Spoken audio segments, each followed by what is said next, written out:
I'm here to talk about our evolutionary medicine interest group. As a warning, some of the slides will be a little text heavy, but I promise you there will be a link to this presentation near the end. I'm here to take you on a journey. How do I get this to? There we go. I tried that, it didn't work. I'm here to take you on a journey, a progression, if you will, of our group. About 3 years ago, I started medical school with one major difference from my peers. I had just returned from Maine after attending an evolutionary medicine conference there. I'm pretty sure that for about 3 to 6 months, all I talked to my fellow students about was evolutionary medicine. After a lecture on the brachial plexus, I approached the professor asking about this bizarre crossing of nerves in other animals. Giddily, he responded by showing me pictures of brachial plexi of various creatures. We soon realized our mutual interest and hatched a plan. Could we start an interest group? I went back to those few students who had responded enthusiastically to my previous ramblings and made a proposition. How would you like to take precious study time to talk about these sorts of things for about an hour every month? Suddenly, surprisingly, I had a very loyal group of students who also thought that this was a good idea. I tell this story to inspire, encourage, and assist any like-minded individuals out there interested in pursuing a similar path. After meeting a few times and trying to figure out what exactly it was we wanted to accomplish, we decided on a student-run journal club. This had many benefits. First of all, we wanted to make sure we were encouraging student participation and discussion. It was also one of the few chances in our institution that students get the ability to read and critique scientific literature. And being from an academic environment, it was a format I was familiar with and was easily adaptable to our purpose. We chose several topics that were of interest to us that we thought had direct medical relevance. We intentionally chose really broad topics so as to cover the scope of the field, as well as allow flexibility for the student presenting to tailor it to his or her specific interests. We made a 2-year schedule, meeting about once a month, and tried to line the subjects up with the first and second year courses. These are some of the papers that students chose to facilitate our discussions. We talked about some of the pitfalls of an adaptationist viewpoint, mental health from an evolutionary mindset, the evolution of virulence in infectious disease, why we age, how C-sections alter our microbiome, how being bipedal, the evolution of bipedalism explains many of our aches and pains of aging, and the cancer from an evolutionary perspective. I want to share with you some of the places that these discussions have led. These are all independent thoughts that students in our meetings came up with. I feel like you can see that if you encourage critical thinking and apply it within an evolutionary framework, and allow students to bounce ideas off of each other, it stimulates intellectual creativity. This is not only amusing, but necessary to the advancement of science as well as medicine. As this is something that is not often fostered in contemporary medical education settings, there's a need for an environment that does.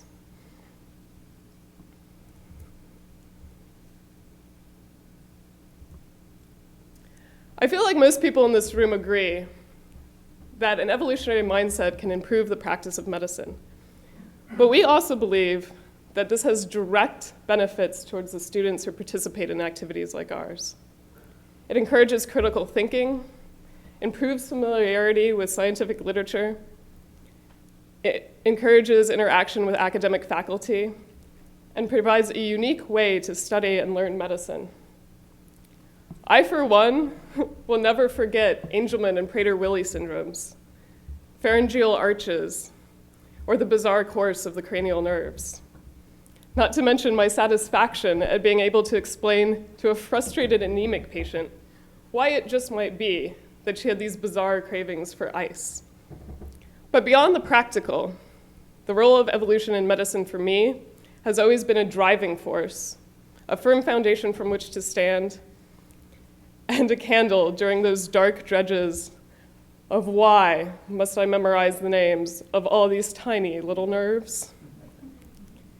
I truly believe that this is a foundation that gives me an advantage not only in my education, but when I finally become a practicing physician as well. The group is now in its third year and being run by members of the class below us. Our current leader, Rebecca Creston, made a website and has invited a few guest speakers to come and give talks on topics under the evolutionary medicine umbrella. We also were approved by LSU to get elective credit towards a professional development elective. We hope that our group will continue to grow and branch throughout the years. All you need is 3 to 6 interested students, 1 to 2 supportive faculty, and some way to recruit underclassmen for sustainability. It is our belief that we are at a turning point in medicine, that the embrace and application of evolutionary medicine will lead to a revolution in the way that we treat some of these diseases, serious and common diseases.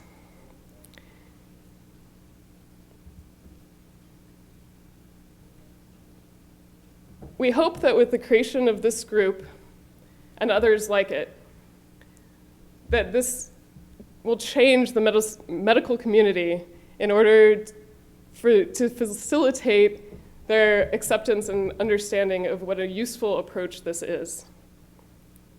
We have the opportunity to be at the forefront of a shift in the practice of medicine that will broaden our understanding and lead to better care for our patients.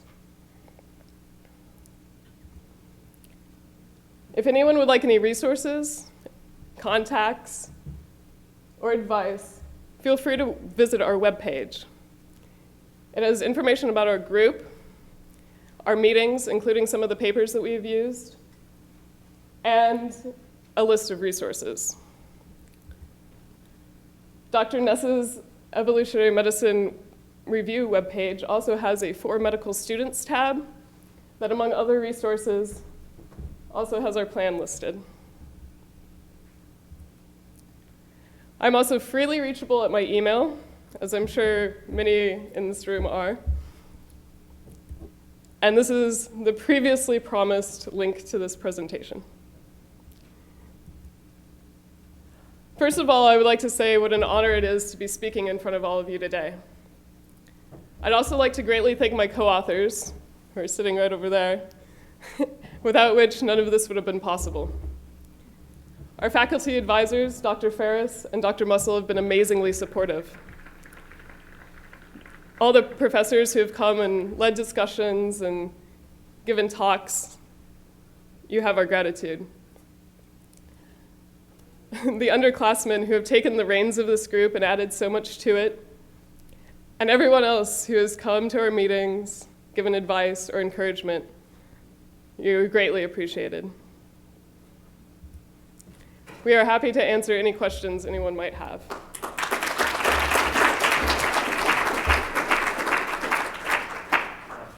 Michelle, do we have a few minutes for questions? Yes. A microphone? How do I turn this on? Hi.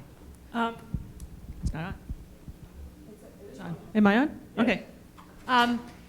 I'd be curious to know of your group, what, if you can summarize the background that they've had in evolutionary theory.